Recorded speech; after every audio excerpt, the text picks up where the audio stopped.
Are protein shakes the better meal shakes? Over the last years, I've tried to somewhat standardize my nutrition. I've also tried to optimize it for training. I've also tried to optimize my training for living longer and healthier. But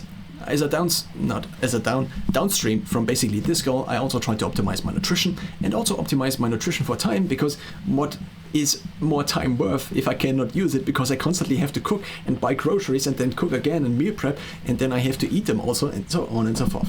So the solution that already has been coming up in the last couple of years, and so I decided basically to try them, was to take meal shakes. So the idea is quite simple. You have a bottle that is your shaker. Then you fill water into the shaker. Then you fill scoops of some powder into the shaker. And then you shake it, and then you can drink it. Now, of course, there are a couple of things that are kind of a negative aspect of this. Maybe you missed the part that is the chewing part. So you might not work out your facial muscles and also maybe your teeth. And if you're still growing, your teeth might not have then or not assume the correct posture, because you need to chew a certain amount of time every single day in order to have proper growth of, I don't know, your face, and so on and so forth.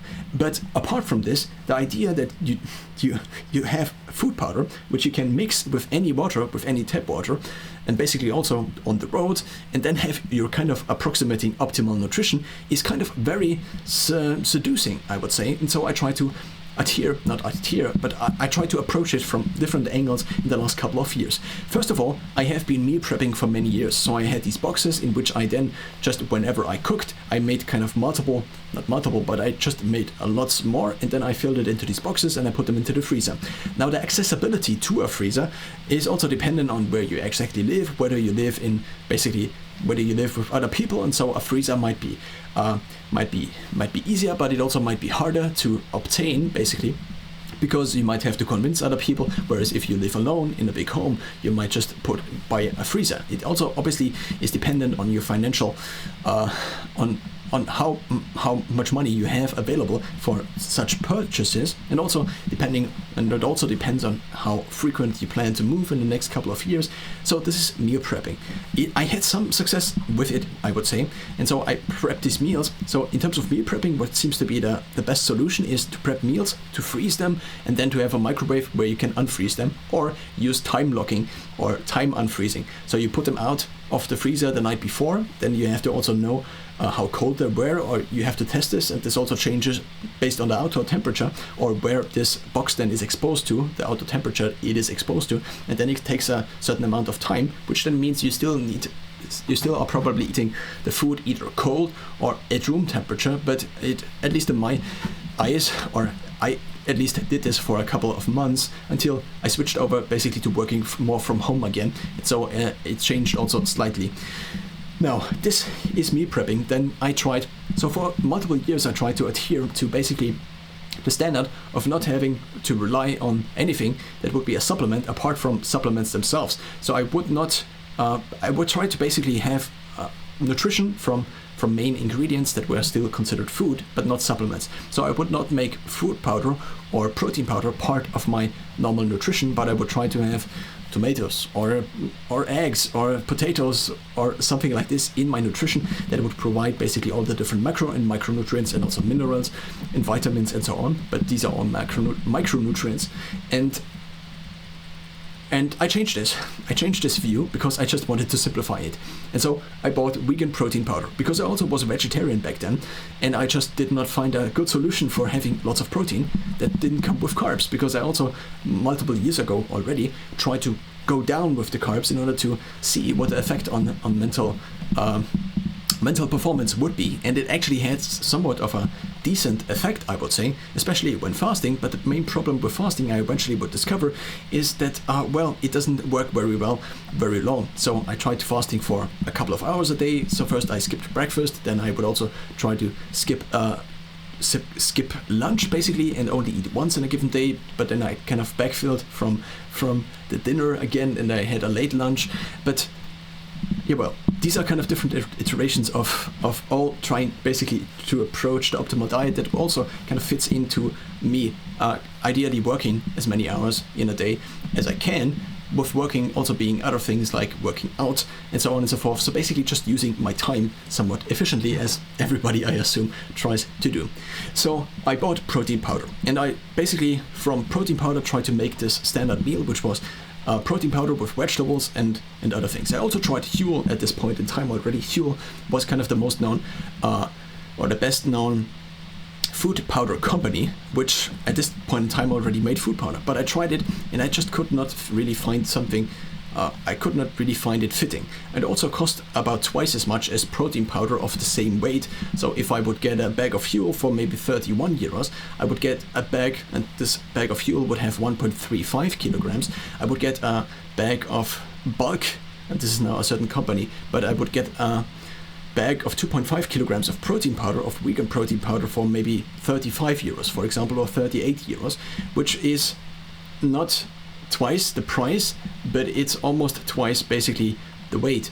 And so I eventually figured I cannot just eat Huel all the time. I also tried to eat Huel all the time. In the beginning I also had these sweetened versions, which it turns out are not something I should have in my diet or have available, because then I just eat too much of also sweetened food powder. And I also noticed something else, which was that I could not just eat just food powder. It seemed there were just too many different urges into different directions, such as, okay, now I really need a tomato. And if I don't have a tomato then, and I used to eat tomatoes for quite some time, then well, I don't have a tomato, but I really need a tomato. At least that's what my mind tells me. And so eating more Huel then, in this case, or drinking more Huel, was seemingly not the solution in so many cases. So right now I actually had hunger. So I just made a shake. It took me now maybe 4 minutes, and now it's kind of shaken, not stirred. This is already kind of the final result of my, at least as of now, of my research and experimenting on this for the last couple of years.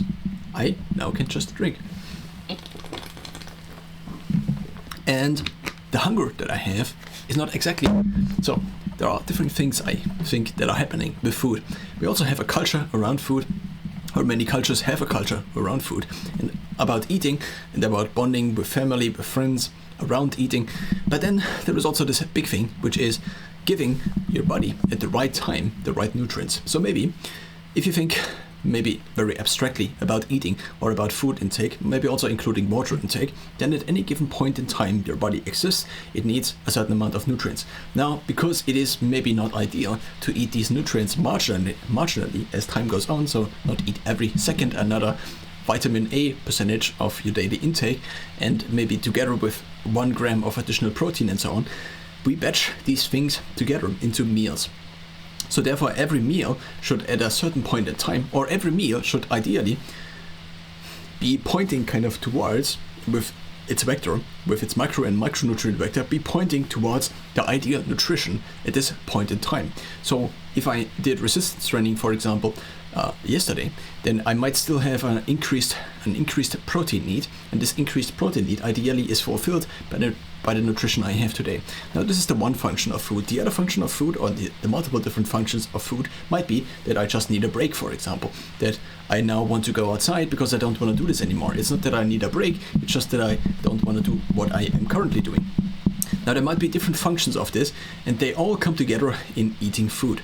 Now, in the last couple of years, I actually had a couple of problems with I would say my nutrition, and they actually, I would say, led to suboptimal results. And as I am still trying to approximate the optimal nutrition, I obviously still don't have the optimal nutrition pinned down, as probably nobody has, because optimal is something you really can never reach, one could argue. So after introducing whey protein, not whey protein, but vegan protein into my diet, what I also noticed is that this didn't quite fit with what my body wanted actually. Now, there is also this big problem, which is that out of the set, a mathematical set, so all the things my body would need, and would also tell me, there might be a few things in there which my body actually only thinks it needs, or needs to an extent which over the long term he doesn't need. And these things might be eating bars of chocolate, eating candy upon candy, And there might be many different things. The question is, can I trust, or the question was so many years now, can I trust whenever my body is hungry what the cravings for food then are, and that I then eat these foods and that they are the optimal nutrition? And the answer is usually no. Why is this answer no? And I think it mostly can be brought down to the following. My hunger would optimize for my long-term survival or whatever, or for the long-term survival of my genes, but and it therefore tells me the things it thinks that are maybe available, but also, so maybe if I ate chocolate 2 weeks ago, then my body thinks there is a higher likelihood or chance that this chocolate might be available again, similarly to how certain fruits, for example, grow, and then they have the season where they are ripe, and so there is an increased likelihood if I ate berries 2 weeks ago that they are still kind of available, and so my body might also steer me towards this location where these berries have been available in order to increase my chance of survival by now getting these nutrients in during the summer, because maybe in winter there are less nutrients, and so on and so forth. But then we have another incentive, and this other incentive is that people try to make money with food. And so if you try to make money with food, you can have this game. And this game is something I made up, or maybe somebody else made it up, and then I read it, and then I thought myself I made it up, and it goes as follows. You have 2 bakers, so you already have kind of an industrialized society, and these 2 bakers now figure out that if one baker figures this out, if one puts 5 grams of additional sugar, or let's just say 1 gram of additional sugar, and he is that sensitive in terms of his data collection, so 1 gram of additional sugar he puts into his bread, and he then thinks, he doesn't think, first of all, he puts it in one kind of his bread. And so over time, he notices that this one bread sells a little bit better. So he then teases out the different variables. Maybe it's because this bread is a little bit fresher because he makes it as the last bread, or maybe he makes it more frequently, so therefore it sells better. But he teases out all of the different variables, and it seems to come down to sugar. So an increase of 1 gram in sugar maybe just correlates, or seems to correlate with a linear 1 gram, not 1 gram, but 1% increase in sale volume over a given month. So he just does it like this. But then what the other baker notices is that he now sells a little bit less bread. And so as he also strives for survival, he has 2 children and they need books for school. He might also then wonder why this other baker now suddenly has become more of a competitor. So he might try to find out, he might maybe even apply as a spy, and he eventually maybe finds out about also the secret of 1 gram of sugar. So he then maybe also puts this 1 gram of sugar in this one kind of bread, so he again has maybe the same set of breads and buns to offer. So they now are equal again. But then, in order to pay for the school trip of his daughter, the other baker now, as he already realized that this one variable might lead to an increase of sale volume of bread, he hypothesizes that if he puts this 1 gram of sugar per 100 gram into his additional kinds of bread, then he might increase his sale volume even more. So he does this. Then the other baker goes along with this, and then dum. And eventually we have bread that has sugar in it. We have a vinegar, balsamico for example, that has sugar in it. If you go to a restaurant and you order salad, there's probably, at least in the vinegar, there's sugar in it. Then there are also other ingredients, and then the combination of sugar and fat, and so on and so forth. So eventually you end up with a society that is, depending on the statistics and depending on the population that is in this statistics, to some degree at least overweight, which is obviously, or it seems at least, that this is not an optimal result, because there is also the health cost, and there is also the cost of decreased life expectancy on these many individuals. So what I'm trying to say with this is that there might be an incentive which might not be the incentive that drives, or the vector that drives the individual baker, or the individual food manufacturer, or the individual ice cream maker, that drives him towards making or being able to make an income and then paying his rent and so on and so forth. This might be different compared to you and getting your optimal nutrition that optimizes for longevity, for living long and happy and ever after, and also with your grandchildren, but not die when your grandchild is 2 years old. And that's kind of the problem, maybe. or at least one could see this as the problem, or at least one could maybe describe at least part of the problem like this. So I basically, over the last years, have only bought food at the grocery store mostly. I have tried going to any restaurants if I can avoid it, and I also avoided getting foods from vending machines and stuff like this, which means that this has become a little bit of a part of my life, because I basically cook all food and I buy all food that I eat, which then drives an incentive towards cooking less, or towards, first of all, ideally still adhering to the optimal nutrition, but second of all, also optimizing for time, because I cannot just cook every single day 3 times a day. So I try to find different solutions. Now there are different solutions. I just noticed that these different solutions, as they also overlap with me taking a break and then so many other things, like if I eat a large amount of carbohydrates during my workday, then my mental performance goes down in the next couple of minutes to hours.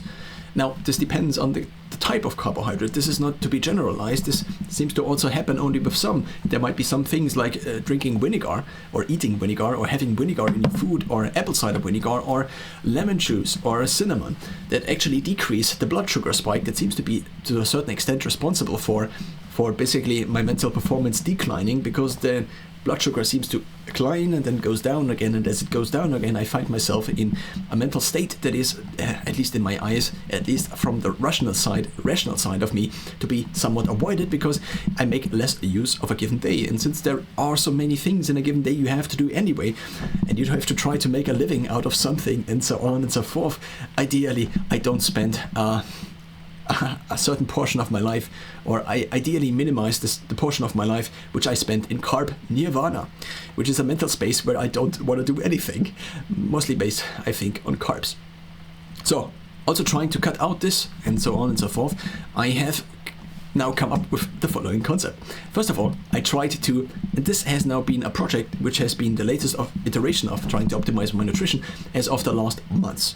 Now, it already began a couple of years ago, and you might argue it already began once I, in high school, already began to tinker around with different things, eating carbs before doing resistance training and before going on a run, and so on and so forth. But the latest iteration of this is, or one of the iterations of this was that I would order food powder, and I would try food powder, because maybe if there's a company out there like Huel, or like Y-Food, or like Manjana or Nanjana, I think it's a Czech company, they also make something like this, maybe they would figure this out. They would have, ideally, people who don't care that much about the taste, or maybe the taste could be just provided by making things taste like chocolate, but there is no actual chocolate in there, and so you would optimize more compared to a restaurant, you would optimize more for basically optimal nutrition, and basically getting all the micro and macronutrients with a given a meal, because you leave out so many things by putting food into a powder, which seems to be kind of the common thing, the common product form which many companies have arrived on, probably because it does a lot of things. It brings down packaging volume, it makes it somewhat shelfable, which also might have a downside, that maybe it has less fresh things like a tomato, or less fresh vitamins and macronutrients, and maybe there are processes which we don't understand yet, and by putting food into a powder we will only realize after 1,000 of years that then there are all these problems that result out of this. Maybe we need to actually chew the food, and some part of our brain realizes this, that we chew the food, and makes us also more satiated if we chew the food compared to just drinking, and so on and so forth. Nonetheless, I tried fasting through the entire workday and then only eating, but once I ate, basically my workday was usually over, or I would then work out and then in the evening do a couple of things again. But this didn't work out because it maybe was too close to sleep, and maybe it also didn't align with my circadian rhythm. But then whenever I ate during the day, basically, my mental performance would significantly decrease, and I would also find myself in this rest and digest state in which I didn't want to be in if I wanted to get things done. So I then slowly kind of shifted backwards from, okay, maybe I eat in the early afternoon, and then I do a couple of things again. But whenever I ate, basically, I also splashed out into then eating carbs and so on and so forth. So by constraining what I had available whenever I did eat or did cook, I also kind of try to to basically manipulate me into eating things that are more optimal. But now what I recently added more and more, and this has been a somewhat slow process, is that first of all I would try again these food powders. First of all, I ordered Huel again, and I noticed again that there are just too many carbs in, and there seems to be different processes, one of which is that under my skin, there seems to be somewhat of a tickling sensation. And I think, to a certain extent, this seems to be correlated with me building up fat, or me doing some other kind of weird process, which usually also goes along with my mental performance decreasing. But when instead I would eat something which would be high in protein, maybe also a little bit of fat, then I often felt more energized, or sometimes at least I would feel even more energized after eating compared to before eating. So it was basically a somewhat obvious decision to try to, at least during the workday, cut out a couple of carbs, a couple of grams of carbs maybe, and not eat pancakes during the workday, but instead maybe protein or tuna or chicken or something like this. But then of course you have the problem of packaging this and also bringing it to wherever you work and so on and so forth. But in the last couple of months I made kind of the following attempt. What if I could get at least a somewhat optimal nutrition? And by somewhat optimal nutrition in this form, which would be a powder form, I would basically exclude lots of other things, which would be eating time, which would be additional dishwashing time, which would be additional cravings I would maybe get because I ate this, but not this, and this, and this, and this, but just try to basically approximate an ideal nutrition in a shake form. I've had multiple versions of this. I also tried to put my ideal nutrition in a glass, but it seemed to be the case that the differentiation between eating something and drinking something was something that also plays, at least to my mind, very nicely in the way, or in the following way.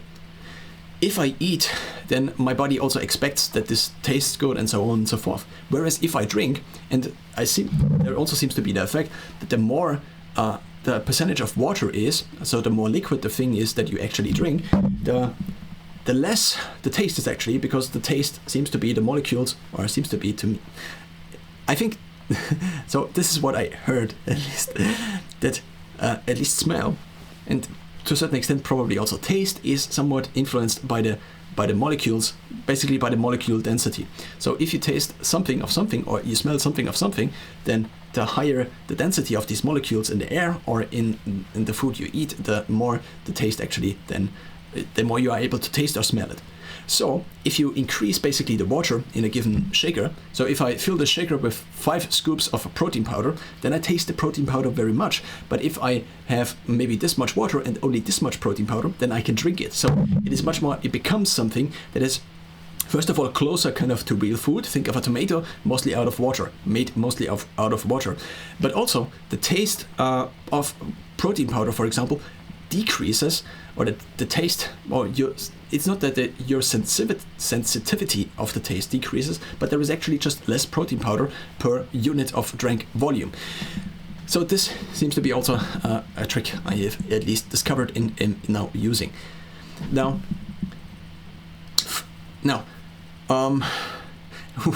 where do I now go into? So here now the basic idea. And this has been happening very slowly over the last couple of years. I began basically to slowly backfill my nutrition from trying to get it away from my bedtime. Also, in order to optimize sleep, there is this 3-to-1 rule, that 3 hours before bed you don't eat anything, and then 2 hours and 1 hour, I don't know exactly what would be this thing. Maybe it's don't look at any screens or don't do anything else or something like this. But I don't know the rule exactly. But I try to basically shift my nutrition backwards. Why? Because it seemed to be the case that moving it backwards seemed to optimize sleep due to a variety of reasons. I've listened to many episodes of the Huberman Lab. I've also read a couple of books. I've listened to a little bit of Peter Attia here and there. And here and there basically picked up information, which then resulted in me trying to basically spread my nutrition again back into the day, which in terms of mental performance usually meant a decrease, unless I was able to eat basically very low carb. Now, with Huel, there is also a low carb version, and Huel seemed to be still kind of the company that seemed to be the most fitting with my nutrition goals, mostly because they provide a powder which first of all is higher in protein. So this is not something all of these companies provide. And second of all, they make a version that is without sweeteners. And so due to years of experience, it seemed to be the case that if I have sweeteners in my diet, then I seem to crave these sweeteners. These sweeteners also are suspected, at least, to somewhat influence the gut microbiome and maybe also influence something else. And maybe by just having sweetener, there might also already be, due to the association, a rise in either insulin or also blood sugar, but I don't exactly know. What I noticed, for example, is that so I used to chew lots of gums with sweetener in it, and whenever I then had lots of gum with sweetener in it, even when fasted, I noticed that this tickling sensation under my skin, often in many parts of my skin, actually began appearing. I don't know what this exactly is. This might be the appearance of insulin or a blood sugar spike, and then the appearance of insulin afterwards, but I obviously cannot really test this out. I didn't wear a blood sugar monitor. So maybe by overlapping basically my tickling sensations, and maybe by plotting them out over time, and by also wearing a blood sugar monitor, I could tease this out.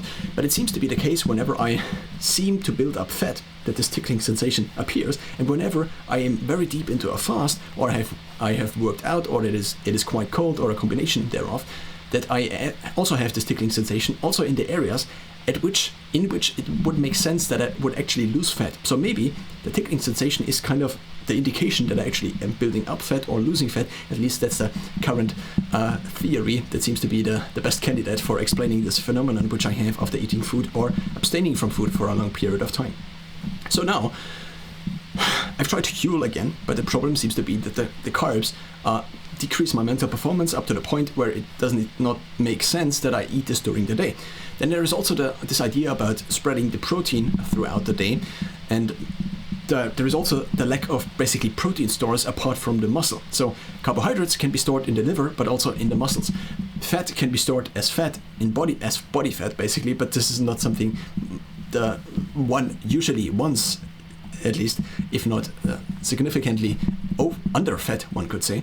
But for protein, there seems to be not so much of a storage. So therefore, the spreading of the meals, and maybe even including 3 meals, or maybe even 5 meals in a day, would seem to make sense. And what I now noticed in the last couple of weeks and months, with basically a training schedule that was more and more standardized over the last couple of years, is that if I don't supply my body with nutrition at the right point in time, whenever it is hungry. Now, whenever it is hungry is kind of a very limited thing, because I basically eliminated all the different kinds of foods that would lead to a distortion of my hunger feeling based on the manipulation of my hunger, with basically the different things one could manipulate hunger. So if I eat peanut butter with sugar in it, then I cannot really trust my hunger, because I eat the whole jar, and then over the next couple of days I am significantly blown up in terms of fat, but also probably in terms of body water. I don't exactly know. But this is just now an example. So by getting rid out of ideally all the different things that are optimized for eating more, making me purchase more of this food, and ideally then eating only the food which my body then also can tell me somewhat trustfully or truthfully what food or if my body is a he or it actually wants, then I can also trust this. And by now having been able to trust this, I was able to provide my body with the right nutrients at the right point in time, basically whenever I get hungry. So whenever I get hungry, I also assume now, because I do I train once a day usually, and I also sometimes do something additional in the evening, but in the morning it's usually 30 to 40 minutes of resistance training or cardio training. So now, by being able to trust this, and by being able to trust whenever I'm hungry, and I basically am able to supply my body with the right kind of nutrients, and then also train again better. But I couldn't train again and again if I didn't, for example, after a resistance training day, provide my body with enough protein. The question then also is, what is enough? But then I can just experiment instead of whenever I'm hungry saying, okay, I'm too fat anyway, why should I eat now? And therefore I would not hit the next resistance training properly, because my muscles my muscles weren't fully recovered because I did eat maybe different things, but not enough protein. And it also seems to be the case that the longer I am rationally extending basically my hunger or my hunger phase, that the more my body then takes over and then basically it just makes me eat random things because, well, anything is now better than nothing. So basically by pre-going this notion of my body telling me to eat just anything out of the fridge now, or anything I can find at the grocery store, and so on and so forth, I am also basically, I can be a step ahead basically by eating once the hunger already arises, and then I can drink a little bit of protein. So now the question then was, how do I get something which would be ideally not taking away time as well as mental performance during my day, which would also supply me with nutrients during the day already, while still training in the morning in order to optimize for basically my circadian rhythm being aligned with the outdoor rhythm, which then would optimize my sleep, which then would optimize my training and my mental performance, and then it goes round and round. And I didn't know. I just didn't know. And I tried so many different things, but I started a couple of weeks or months ago with the assumption, what if I can get all of my things I need into a shake? I would need probably something in the form of food powder, because I would not need something in the form of food powder, but I would need all the different ingredients in powder form. So I kind of searched for the different ingredients. I would need maybe a carb lever. So basically a food that was mostly out of carbs that I could put in and out, because I have been experimenting with carbs, which in terms of body composition might have led to just an increase in fat, as it might be evident by basically my body composition data based on my bioimpedance scale. And so I just searched for basically these different ingredients, and now I have a couple of different levers, which I call them because they allow you to basically lever a given macro or micronutrient. Out of the 3 macronutrients, I think now of protein as kind of the thing that I don't cut down on. If you think about summer and winter, in the winter it's more cold, and if you do a little bit of cold exposure or you just are exposed to the cold, now you probably need more calories because they are burned as heat. Now, what do you then in summer? If you have in winter a certain macronutrient distribution or proportion, then you go into summer and you eat the same, then you probably have an excess of calories that is now not burned not on and off, but off as heat. So maybe you already need to change basically the macronutrients. But what macronutrients do you change? Probably the carbs, because no matter basically the outside heat, you probably need protein as a building block. So by not cutting, so the protein stays kind of the same year round, but also it's not depending on cold exposure. But the protein is I just basically try to eat the protein I need, which in my case, I have now experimented with higher amounts of protein, which are now ridiculously high almost, but it seems to somewhat work, and it's between maybe 250 and 350 grams of protein for me, which means 6 foot, and according to my bioimpedance scale, around 35 to 37 grams of muscle. Not grams, but kilograms. So, and I also do resistance training 3 times a week, and then an additional 4th day, and I also do a little bit of training otherwise. But if I don't eat the protein, and I eat carbs instead, or I eat lentils instead with tomato and maybe mozzarella cheese or something like this, then a couple of hours after, I get hungry. And this getting hungry is often during the night. So I often now, in the last couple of weeks, have actually woken up during the night due to being hungry. And this was the same. So basically there is something else. And this something else is that for the last couple of years, also being vegetarian, I often would fill my stomach up to the max, where it would almost begin to hurt, but I still would feel hungry. And I didn't really know why. Now I think retrospectively I do know why. Because I just did not have enough protein in there, and the gut sensors sensed that even though I had a maxed out gut, it was not enough protein. So I would get hungry again, even though I now had maybe also too much energy, because the energy from carbs and fat was just too much. So my body couldn't handle it. I would overheat, and this would happen over years and years and years. So I would try to do additional exercise, but then my muscles were already fatigued, and I couldn't run properly any longer because my muscles were fatigued, and so it went onto the tendons and the ligaments, and they were also then somewhat drawn out and basically going into injury, because I didn't supply my body with the right nutrients in order to sustain the level of training I otherwise would have. And so you go into this spiral of trying to train more and more, but it doesn't actually do much of anything apart from basically running you down if you don't have, at least in this case, enough protein. So by isolating the protein and by now drinking protein shakes, but not only protein shakes, but I also have these different levers, and by teasing them out, I now could basically manipulate these different variables in the way I needed them, instead of just eating a given food and this food being available, and then maybe also eating a cheeseburger and then also having the sugar in the bread, in the cheeseburger, and so on and so forth. So I now have these different levers. The first lever, and the most important lever, at least in terms of the macronutrients, I think, is protein. Basically, it seems to be like this. Protein can be used as building block. Protein can also be burned as energy. You can basically turn protein into fat. You can also turn protein into carbs, as you probably own a body that does this for you. Now, if you overeat on protein, there also might be issues with the liver if you eat a lot of protein, or maybe with other organs. I don't exactly know. If you overeat on carbs, you cannot turn the carbs into protein. You can turn the carbs into fat. If you overeat on fat, then you can turn the fat, into body fat, and you can also turn the fat into carbs, which is also the mechanism your body uses whenever you are basically out running, whenever you are ran out of carbs, out of the liver glycogen as well as the muscle glycogen, and then your body provides at a lower power output, basically, energy per time output, provides the energy then from burning fat, which in my case I can also seemingly to a certain extent sense. I do then actually sense where also the fat comes from. At least that's what I think is happening, which sounds ridiculous. Maybe I also sense insulin at these certain parts of my body, but it also seems to be sometimes basically around here and around my hip area, which the fat is then also seemingly is then a little bit more gone, at least in terms of how my body looks and how it feels and so on and so forth.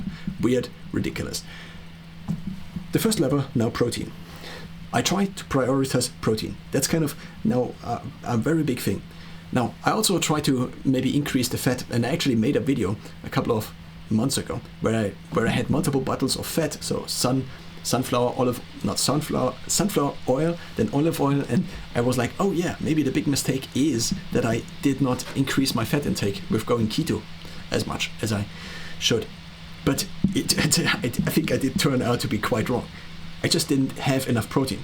And also, if I did have enough protein, maybe not of too many different sources, so the bioavailability of the protein might not have been that high. If I took the vegan protein powder and I assume was given bioavailability, then probably the bioavailability of whey protein and maybe other sources, or by just varying the sources, on average, probably I have a higher bioavailability of the protein, meaning my body can absorb or use more of the protein I actually do intake and does not have to burn them as heat, which also with the protein powder and also eating lots of tuna seems to have happened.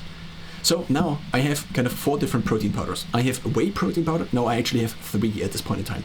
I have vegan, I have whey, and I have beef as a protein powder, which in terms of ethics and so on and so forth might be something that is kind of an issue for many people. And I also did not really know if I actually should do this, but well, if I eat meat already, I reintroduced meat into my diet now 2 years ago or 1.5 years ago.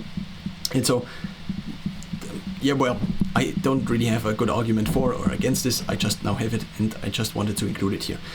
I'm also thinking about a 4th one, which would be casein or casein, and this seems to be the micellar form of casein. I don't exactly know, but this seems to also be a lot more expensive compared to the other ones.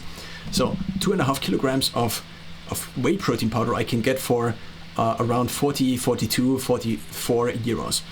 Now, 2.5 kilogram of beef protein sell for around 60 to 80 euros, and the vegan protein is a little bit cheaper, a couple of euros cheaper, maybe selling for 38, 39 euros per 2.5 kilogram bag. And then the casein seems to be also along there with the beef protein. These are the protein sources. Do I need carb sources? Not really, because I'm eating a couple of vegetables here and there, and I also get basically carbs from the protein powders, because they also have 4 grams of carbs per 100 gram in terms of the whey protein, then also around 4 in terms, or 5 even, in terms of the vegan protein, and I also have So in the beef protein, there is almost 0 carbs in there, or actually 0.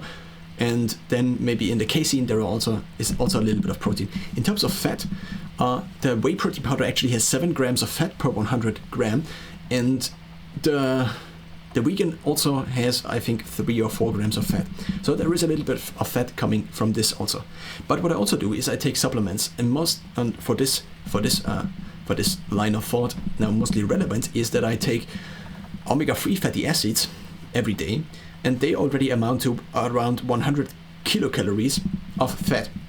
So I already have this in my diet. Then I also have the fat that comes along with eating other foods, normal foods, apart from whey protein. So basically by adding whey protein and by drinking whey protein in the beginning of my day as basically breakfast after I did training, I am first of all providing the most necessary thing to my body, which is protein. And then the other things come with the food I eat anyway. So there are carbs in vegetables, there are carbs in tomato sauce, there are carbs in any dairy product. For example, milk has, I think 4 grams of carbs, which is mostly sugar, per 100 gram. And 100 gram of milk only contains then, I think, 3 grams of protein or something like this. So what I'm trying to say is you already have these carbs in your diet, or at least I in my diet anyway.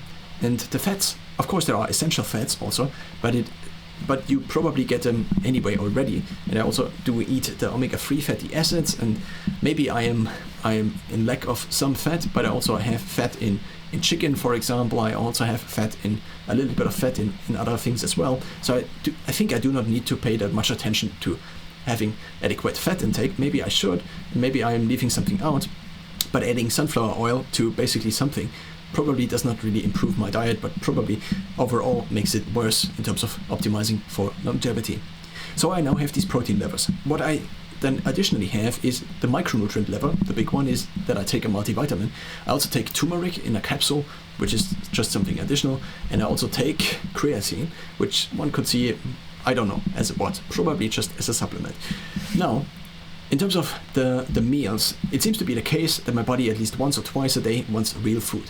Now, this could maybe diminish itself, so this craving for real food could diminish itself, but maybe only if I also chew a certain part of the day, maybe not just on gum, in order to also replace the activity. So basically to have a similar stimulation from basically chewing compared to eating food for, I don't know, chewing food for 20, 30 minutes, 40 minutes, depending on whether you just eat carrots or meat or I don't know. So what I also now have added is a greens powder. So from a similar company, not from a similar company, also from the same company where I got these other powders from, I now have a greens powder, which means that I have basically, so the idea was, how can I standardize my vegetable intake, or at least satiate my vegetable intake for a given day already with kind of the first meals? And the answer was that it would be a greens powder. Of course, greens is not all the different vegetables, and you should seemingly eat a variety of vegetables in a given day. But I now just take a couple of, so basically it's a tablespoon of this vegetable powder, and I also take cocoa, also 1 tablespoon, but it's still kind of not a supplement but more a nutrient. And this cocoa seems also to have some benefits. And also I did a blood draw with Insight Tracker, and in there is first of all the greens, so not the greens themselves, but there is basically the vegetable variety, and I fulfill this habit by having this greens powder. At least that's what I made this habit turn into. And then I also have the 1 tablespoon of cocoa, which also has been a recommendation, basically as a reaction from Insight Tracker in terms of the recommendations to my blood panel I did in December. Now, there also might be the case to be made that you should update this more frequently than maybe once a year, which is currently the plan, but I don't, because it costs a lot. So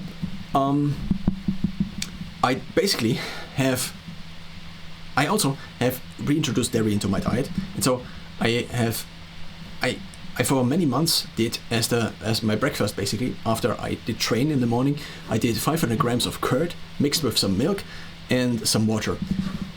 And this eventually turned into, I tried to turn this basically into powder, because it is quite a little bit of work to get the curd out of the package. Then you also have the package for every piece of curd, and you also have the 4 grams of sugar per 100 gram in the curd multiplied by 5, because I'm eating the whole pack in one drink, which also is already 5 multiplied by 4, 20 grams of sugar. And since this is milk sugar, which is made out of galactose, and galactose is, it's not made out of galactose, it seems to be galactose, and galactose is made out of one glucose molecule and one lactose molecule. It is probably quite simple sugar compared to very complex carbs you might find in some vegetables, for example. So this might, in the way I ate them, or in the amount I ate them, turn out to be quite a little bit of simple sugar or simple sugars in my overall given day diet then.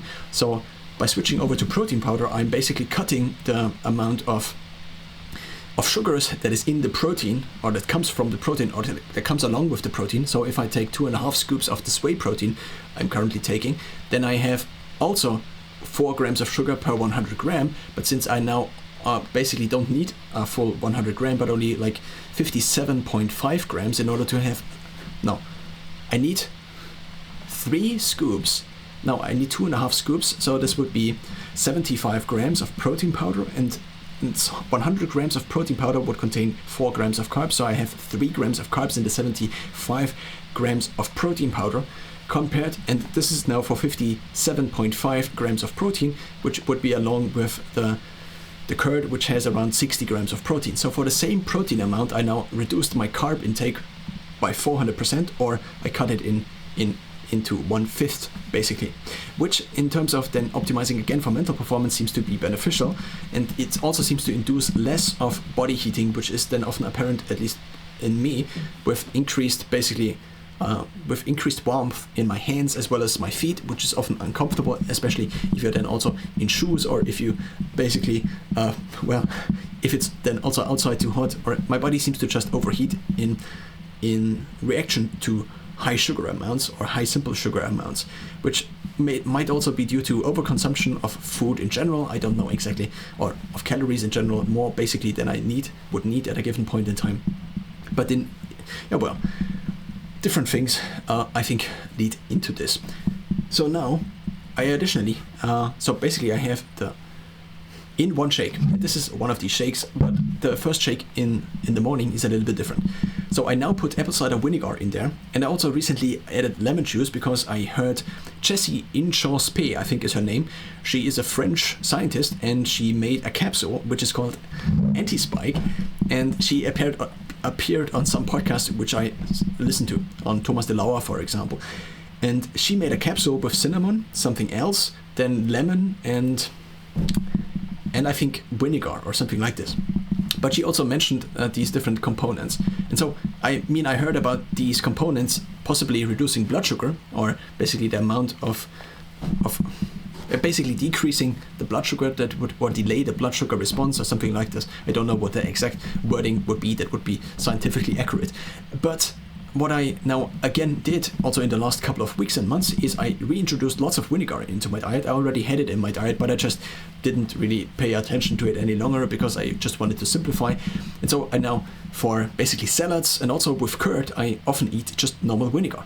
And I also, maybe additionally, if I ate something and I then additionally realized that there were lots of carbs in there, I just, whenever I'm at home, I just take additional apple cider vinegar usually, because it also is sweet. So I also use apple cider vinegar as a sweetener. So what I'm able to do with curd, for example, because I have a low sensitivity for sugar, at least at this point in time, usually, is that I already can taste some of the sweetness in the curd. In addition, if I add milk, which then seems to increase my body heat usually, even if I just have a little bit of full milk, then what I do is I use apple cider vinegar basically to sweeten the curd, and then I sometimes use cacao, for example, to make the whole thing sweet. And since my sweet sensitivity is so low, the apple cider vinegar acts kind of as the sweetener. I also, in the last couple of months and also years, cut out now all sweeteners almost. Now, a couple of days ago, I fell back into kind of the sugar trap, but nonetheless, I usually try to now adhere to at least no added sugar that comes from these sugar plants, which I don't know the name of as of now. So basically, I try to not eat foods which have added sugar to them. That's the no sugar rule I try to adhere to. And so I am now able with these different components to first of all make these different shakes. In the beginning of the morning I usually now add lemon juice also to basically these 2.5 scoops of whey protein that kind of are currently in the process of replacing my curd, because the curd is just a lot in terms of the time it takes to get it in, and also then you have to wash out the pack in which it comes, which then also often spills onto my shirt, and so it is just easier if it is just powder. And so the constraint that I would use just powders for the shakes I would drink, and also I would drink these shakes in order to create a mental separation basically from eating. So I either drink nutrients basically with also water, similar to how I would drink water, or I eat, which then also has kind of this pleasure component and also this break component and maybe also a social component.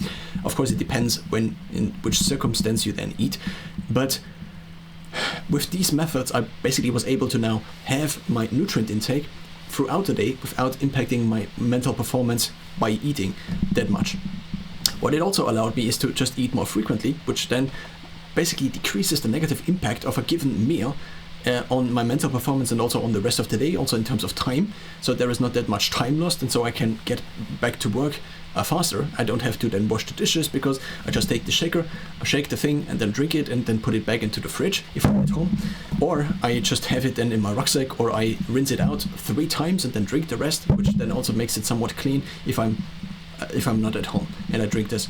I also now have 4 shakers, and in order to basically be able to eat on the way, I now have 1 shaker like this filled with whey protein. I have 1 shaker filled with vegan protein, and then I have 2 shakers on the outside of my rucksack, one of which is the water bottle, which has an electrolyte tablet at the bottom. So if you shake it, and there's a lid also in here, which means that the electrolyte tablet doesn't go above, and so the water is electrolyted even if you then use additional tap water, and so there is also a little bit of salt in there.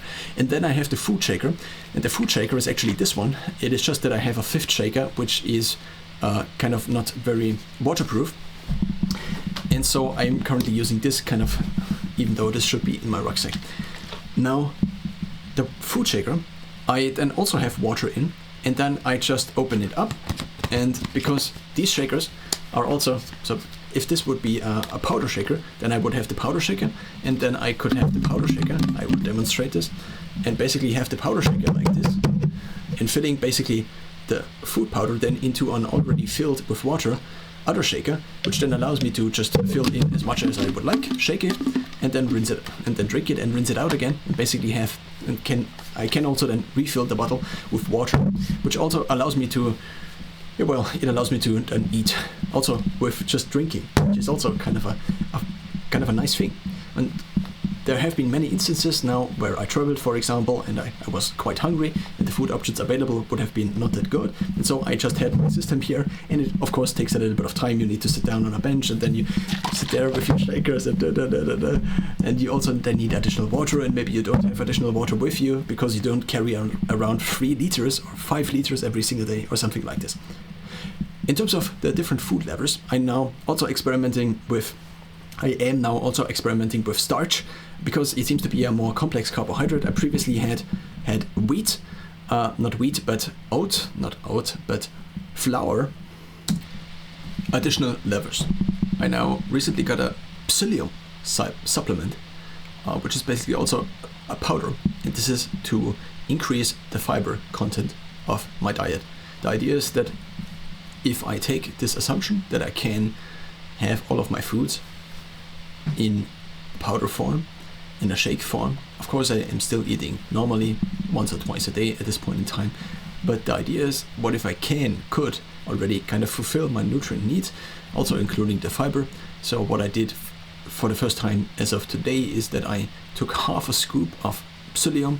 Inside Tracker recommends 1 tablespoon, but I decided to go with 1/2 of a scoop because this was the minimum recommendation. And of course, the more supplements I buy, the higher basically the supplement cost of a given month then.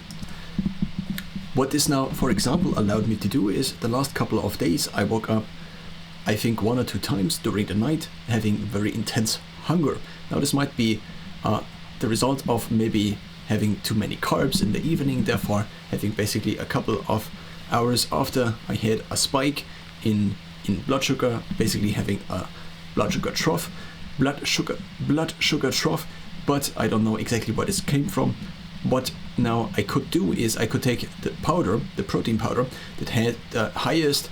So the suspicion was, or is usually, that it is protein my body wants now, and not just 2 cakes. So what I did is I took the protein powder highest in protein content and with the least amount of carbs and fat, because from experience, it seems to be the case that these then would prevent me from again falling asleep, because they would increase my body temperature and therefore maybe have a couple of different processes. But if I just eat protein, then my hunger would no longer keep me awake, but I would still not basically go into digestion mode so much that this would prevent me from falling asleep. So I had 1 scoop of beef protein. I then a night or 2 nights later had 2.5 scoops of beef protein as kind of so this is then around 55 to 60 grams of protein.